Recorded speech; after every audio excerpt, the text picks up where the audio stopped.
नमस्ते गणपतये त्वमेव प्रत्यक्षं तत्त्वमसि त्वमेव केवलं कर्तासि त्वमेव केवलं धर्तासि त्वमेव केवलं हर्तासि त्वमेव सर्वं खल्विदं ब्रह्मासि त्वं साक्षादात्मासि नित्यं त्रितं वच्मि सत्यं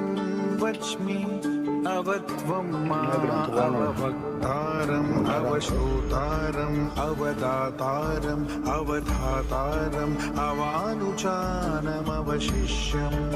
अवपश्चातात् अवं पुरस्तात् अवोत्तरात्तात् अवदक्षिणात्तात् अवचोर्ध्वात्तात् अवोदरात्तात् सर्वतो मा